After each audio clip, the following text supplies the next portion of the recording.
Welcome back to another episode of Mac Stories Unwind. Today's show is brought to you by Television Time and Collide. I'm John Voorhees, and with me is Federico Viticci. Happy Threads Day, Federico. Hello, John. How are you? I'm doing all right. We're back on Threads. I guess I am back. You never left, but... I never left, but it always felt a little weird not having you and basically all my other friends in Europe there. It always felt incomplete, and it feels a lot more complete now to have the whole Mac Stories team as well as everybody we know around Europe. Yeah, so as we're recording this episode of Unwind, Threads just went live as of a couple of hours ago in Europe again. I was watching a countdown on threads.net in Italy. There was literally a countdown. And then Really? at noon my time, it just went live. I got an error message at first, and then I could log in with my Instagram account, and it was perfect. I didn't have to do anything else. I still had the Threads app installed on my phone, and I've been checking it every once in a while for the past few months, but it was always sad because I couldn't see my mentions. I couldn't post, obviously. I couldn't view replies to other posts. I could just open my timeline. Just read posts in my timeline and do nothing else. So that was very sad. And today the app, I just refreshed and it was working again, just like that. And nice. Yeah, so I think this is gonna be really fun to be back on Threads and to have sort of a modern spin on Twitter, right? Because this is what Threads attempts to do, right? We've been using Mastodon for the past year, but the problem with Mastodon, I feel like, is that it's very much tech focused in a way that you will find very few celebrities on Mastodon. You want, like, for example, this to give you some points of comparison. This morning, as I was catching up on my algorithmic timeline on Threads, I saw a lot of Italian celebrities, like a lot. Even I did. At this point, I saw all kinds of people posting from Italy and France and other places. A lot of Italian celebrities, like TV show presenters, journalists, singers, actors, news organizations, like all kinds of quote unquote famous people. Yeah, obviously they've been working with Meta behind the scenes, right? Because they have PR agencies and all of that, and they've been getting ready for this debut in Italy. And there have been articles on Italian newspapers like Threads is coming back. And so the fact that, for example, the big music festival that we talk about in Italy every year in February, the Sanremo Music Festival, they already have a Threads profile, and like you can follow that. Like it's obviously Meta has been working behind the scenes, from a regional perspective with all these different organizations and celebrities to get them sort of on board with Threads. And I think what's going to be interesting, speaking, for us here in Italy, the next time there's a big sort of national event, like, for example, that music festival in a couple of months, I think a pretty good test for Threads will be to see whether people talk about it using the official hashtag or the tag, as it's called on Threads. Will people talk about it on X or Twitter or Threads? Like, will it survive a big national event that everybody's talking about? And that will be an interesting test, I think. Yeah, I think it will be. I mean, I think that Threads has a lot of potential. And to me, one of the things that gives it a lot of potential is the fact that when you put a post out there on Threads, it has a similar vibe to Twitter, old Twitter, in a way, in that there are ripples in the pond as you throw your post into the pond, right? It has the ability to reach people beyond your small group of people that you follow or follow you, whereas Mastodon is just a different approach where things don't ripple out from the post in the same way. They tend to be a little more self-contained and walled off within the community that you joined originally. And there are advantages and disadvantages to both approaches. And we're not going anywhere on Mastodon by any means, but it's different. And I kind of like that I can see things in my algorithmic timeline on Threads that go beyond sort of my more narrower interests that pop up in Mastodon on a regular basis. So, Mac Stories is over there. If you're interested in following Mac Stories on Threads, it's at Mac Stories Net, which is how you follow us there. And the entire team's over there as well. So there's a post on Mac Stories that I can link in the show notes that has links to everybody's profiles if you want to follow us there. And we'll be, for Mac Stories, we'll be doing things a little differently on Mastodon. We have separate accounts for the club and app stories. And I think we're going to stick with just one account on Threads for the time being with Mac Stories and post everything from there. So it'll be kind of like all the news about what's being published on the site and what we're doing and that sort of thing in one place, which I think, I don't know. I think that I'm kind of leaning towards that being a better approach, but we'll have to see how it works out over time. Yeah. We'll see. I think, I've seen a lot of talk for people saying, should I merge my Threads accounts with my Mastodon, given that Threads is going to have ActivityPub support? And I think it's way too soon to tell whether the ActivityPub integration of Threads will be as extensive as some people hope it's going to be. I think most likely Meta is just going to make it read-only. Like, you will be able to follow profiles from Threads on your Mastodon instance. I would be very surprised if you will be able to actually interact with those people and have two-way communications. Like, even just the idea of Threads supporting, for example, up to 10 image attachments in a post. And the ActivityPub protocol, I believe, is limited to 4 images. So, like, how if Meta enables actual ActivityPub integration for Threads, will you have a lesser experience if you use Threads like that? And to an extent, that is already true, right? Because even if you follow people from Threads via ActivityPub on Mastodon, you will miss the benefits of the algorithmic timeline, the For You recommendations, right? And maybe that's exactly the point for a lot of people, but I feel like that sort of goes both ways. That is exactly the point for a lot of people in a positive and negative way. Like, for a lot of people don't want an algorithmic timeline. And for me personally, I think it's actually very well done in Threads. Like, it's helping me discover a lot of people. So we'll see how it shakes out, I guess. Yeah, I tend to agree with you. I think that it's most likely that they are going to integrate to a degree, but that there will be a lot of reasons why you might want to use both separately going forward. At least that's kind of my expectation at this point, though. As you said, I mean, it's still early days.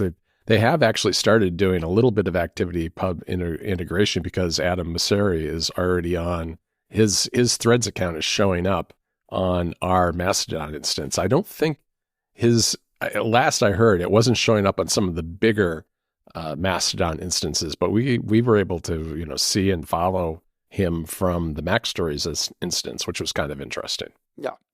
We'll see. But in the meantime, you'll find us everywhere, I guess, both on Mastodon Yes, and Threads. So. Right, exactly. This special episode of Mac Stories Unwind is brought to you by Television Time. Television Time helps you keep track of the shows you watch with a beautiful design that's easy to use. It's got all the features you need. Get notified when a new episode airs with rich notifications, and view the series and episodes you're behind on with a convenient watch list. Plus, you can discover new shows that are streaming on your favorite services. Utilize widgets on your home screen and lock screen for quick and convenient access to upcoming shows and episodes to watch, and sync everything, including your watch list and watched history with Tracked.tv. Plus, Television Time is a universal app. That means it's available on iOS, iPad, and the Mac. And the app lets you access detailed information about the cast and crew of your favorite shows, enhancing the overall experience by learning more about the creators and performers of your shows. You can gain insights into your TV watching habits with detailed statistics too, and track your overall series progress, analyze time spent watching TV, and a whole lot more. Television Time is accessible too, with support for both voiceover, dynamic text, and a dark mode. And close to our hearts here at Mac Stories, Television Time empowers users with customizable shortcuts, enabling seamless actions like adding new shows, marking episodes as watched, and effortlessly finding, filtering, and opening shows too. To learn more about this fantastic app, go to televisiontime.app today. Again, that URL is televisiontime.app. I'll put an App Store link to the app in the show notes too. Television Time, your ultimate companion for tracking your favorite shows and discovering new ones. Our thanks to Television Time for their support of Mac Stories Unwind. All right, Federico, let's talk about TVs and movies and our favorites of 2023. And I know you had a little bit of a quiet year, I suppose, when it comes to TV and movies, because you've been continuing, you've been under a lot of construction at your place and busy with all of that entails, whether it's people at your house doing the construction or going out and buying furniture. I mean, it's been quite a year for you. It's been quite a year, but we're done. Thankfully, which is great. I sent you guys some photos of the final sort of version of the apartment a few days ago. Where I half jokingly put it this way with a bunch of people. It's like in the past year and a half, we've done 2 apartments. We've done the first version of the house as soon as we moved in, and then after a few months, we've done the second version, which is the actual house we wanted to live in. But yeah, we've been doing a lot of construction work, a lot of buying furniture, waiting for furniture, doing custom things, and now we're fully done. And that unfortunately has cut into all kinds of my entertainment time, into my music time, my TV time, and my video game time. I feel like it was necessary, but just looking at the numbers, I haven't listened to music or played games or watched TV not nearly as much as I used to, for example, a couple of years ago. But hey, it had to be done. So something's got to give when you have that kind of stuff going on in your personal life. But you've still got some great recommendations here. So I'm going to let you maybe start with 1 or 2 of yours. All right. So I recently mentioned this on Unwind. I want to recommend the new version, sort of the sequel to Suburra on Netflix called Suburra Eterna. So once again, this is an Italian crime TV show that is the sequel, the official sequel to season 3 of Suburra from a few years ago. And it tells the story of these different criminal organizations in Rome, Italy, and the towns surrounding Rome. It's an incredible story. If you can, try and watch it with the original Italian audio and subtitles. If you are an Italian listener, have you never seen Suburra, go start with the original show and then move on to Suburra Eterna. It's a very cool story. It's a very sort of raw and mature show. So do not, very violent. Do not watch this with your kids, I would say. But it's a pretty good, realistic sort of description of the local crime scene, at least based on what I know from reading the newspapers. What it's like, in certain neighborhoods of Rome and certain realities that are, very different from the era where I live in. So that would be my first pick on Netflix. And my other picks are all on Apple TV Plus, because that's really the sort of the streaming service where I find most of the content that I enjoy these days. Ted Lasso season 3. This was earlier in the year, and I kind of forgot that this was a 2023 show until I looked back in my tracked history using Sequel, which, by the way, excellent app for tracking your TV, TV shows, movies, video games, all kinds of entertainment. And I went back and checked the air date for Ted Lasso, and it was spring 2023. And this is the final season of Ted Lasso, sort of putting a bow on Ted as the coach of AFC Richmond in the UK. And I don't want to spoil the ending of Ted Lasso if you haven't seen season 3. I think it's a better season than season 2, and I especially appreciated the sort of redemption arc for Nate in this season. And I think given how the Ted Lasso character evolved through the course of 3 seasons. Ted Lasso in season 3 is a very different character from the original Ted Lasso that sort of kept us company during the lockdown of 2020 because of all the events that happened in the series. And I think I preferred season 3 to season 2, and for this reason I recommend it. The other Apple TV Plus show that I watched and really enjoyed this year is Platonic. Again, I talked about this on Unwind a few months ago. Starring Seth Rogen. I know that Jennifer is not particularly a fan of Seth Rogen. She is not, but I enjoyed the show. I really like Platonic. I read an interview with Seth Rogen a few days ago that he thinks Platonic is coming back for a second season. I saw that, yeah. So hopefully that is true. And it tells the story of these two best friends who were very close, never had a romantic relationship, but they were very close. And then due to a series of circumstances in their lives, they sort of grow apart from each other, and they reconnect as, a few years later, as he's going through a divorce and she's going through a rough patch at work. And actually she's going through a rough patch at home, and she tries to get a job again. And they start this friendly / not really romantic, but almost there kind of relationship again. Right. And it becomes kind of this disruptive force in their lives. And watch it until the very end. There's a without spoilers, there's a bit of a time jump at the very end of season 1. And so I'm very keen to see what they do for season 2, given the time jump at the end of the first season. But I think it's a very interesting story.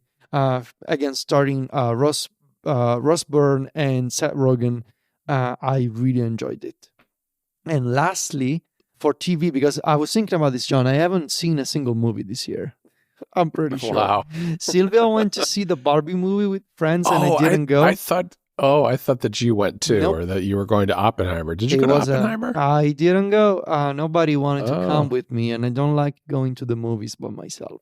Yeah, I don't really either. Yeah, Sylvia went as part of a sort of girls' night to see Barbie, and I was not invited, obviously. I don't like going to the movies alone. And nobody. Barbie is coming out on Max tomorrow on Friday, so you can watch it from the comfort of your home now. I have a long list of movies that I got to see. I haven't seen the Mario movie, John. So. Oh, interesting. Yeah. So anyway, my last pick is an ongoing series, which I am absolutely loving, season 4 of For All Mankind. It's it has to be, I think, my favorite show on Apple TV Plus. Just the idea, the whole premise of For All Mankind, talking about an alternative timeline that is based on changing a single event in human history, and sort of trying to imagine how the rest of modern history would have been tweaked accordingly. I find it very fascinating. Season 4 goes even deeper on this alternative timeline where humans have established a base on Mars, and meanwhile all the politics, how they're different on Earth between Russia and the United States and Europe and Korea. I think this will likely be the final season where we see astronaut Ed Baldwin still here. Yeah. Ed is very old at this point, and it's become sort of a recurring joke on the subreddit, like, how old is Ed gonna be next season?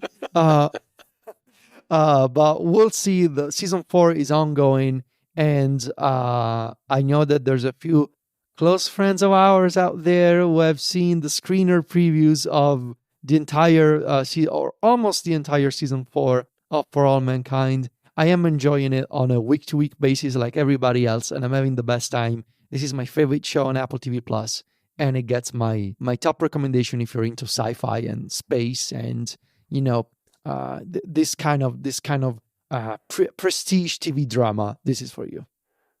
Very good, very good. That's on my list of things to do during the holidays, is to catch up on For All Mankind, because I'm on season 2, so I've got a lot of watching to do, Federico. This episode of Mac Stories Unwind is brought to you by Collide. If you work in security or IT and your company has Okta, this message is for you. Have you noticed that for the past few years, the majority of data breaches and hacks that you read about have something in common? It's the employees. Hackers absolutely love exploiting vulnerable employee devices and credentials, but it doesn't have to be that way. Imagine a world where only secure devices can access your cloud apps. In this world, phished credentials are useless to hackers, and you can manage every OS, even Linux, from a single dashboard. Best of all, you can get your employees to fix their own device security issues without creating more work for IT. The good news is you don't have to imagine this world. You can start using Collide today. Collide is the device trust solution for companies with Okta, and it ensures that if a device isn't trusted and secure, it can't log into your cloud apps. Visit collide.com/MacStoriesUnwind today to watch a demo and see how it works. That's KOLIDE.com/MacStoriesUnwind. Our thanks to Collide for their support of the show.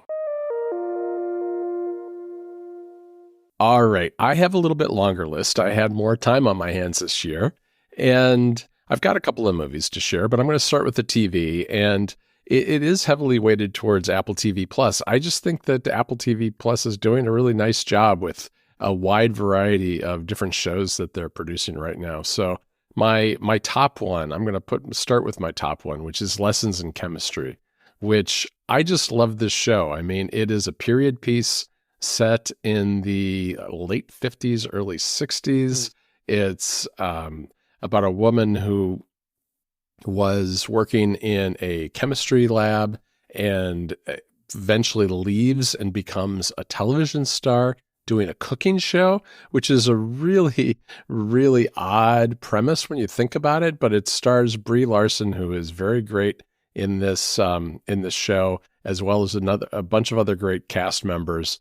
And it's a very touching ending. I think it's got a lot of it's a drama, with a lot of sad moments in it. But I think overall it's a really great story and a really interesting exploration of the relationships between Brie Larson's character as well as the other members of the cast. Another show that I really enjoyed on TV Plus this year was Slow Horses, which is a British spy drama, which is currently the third season, I guess, is currently playing on Apple TV Plus. And there have only been a couple of episodes, or 2 or 3 episodes so far in the most recent season, which is fantastic. So if you haven't watched this show, I would go back and start watching them, because each series, each season is relatively self-contained and not super long. You could just jump in with season 3, but I think it does pay off to go back and kind of get a sense for the character development of this ragtag group of British spies who are all working in a place called Slough House. And the reason they're there is because they did something in their careers to really screw up. And so now they've all been pushed off into this side office where they're given the worst tasks.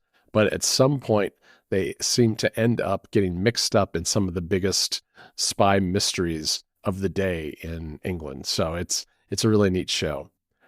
Shrinking is another one that I liked. And I know you did watch this one. Shrinking, yes. Was it 23? I'm pretty sure it was. Oh yeah, then it was. Then I also loved it. Yeah, I thought it was last year. No, I know time is a flat circle for you, Federico. But Harrison Ford is in this, of course, and it's a comedy, but it deals with some really heavy subjects around mental health in a way that I thought was just perfectly balanced, in that it wasn't making fun of anybody's problems. It was using them as kind of the tension and drama surrounding the funny moments in their lives. And I think that show did a really good job of kind of striking that balance. And then I guess the last Apple TV Plus show that I would recommend is Silo, which is about a society of people living in kind of a dystopian future inside of a silo. And the one thing you're not allowed to do is say that you want to go out of the silo, because they'll put you outside the silo and make you take a rag and clean off a window with a camera sensor, which is very odd when you think about it, to say that out loud, that is how it works. But that's how it works. But it turns out that there's a mystery surrounding this society, and that not everything is what it seems to be. And the season ends with a big cliffhanger that we don't know. We did not learn in season 1 everything that was going to happen. And I don't know where this show stands given the strike and everything in terms of production. But I thought the first season was good, really good. And they're based on a series of books that might be a nice thing to pick up and read over the holidays if you have some spare time. The last 2 shows I'm going to mention, Federico, are The Last of Us, which is on Max. Mm-hmm. That was based on the video game, of course, and it follows the story of Joel and his cohorts as they're trying to take Ellie to the Fireflies to see if she can save the world, because she is apparently immune from the clickers' bites, which is these people who have been infected with a fungus and become essentially like zombie creatures.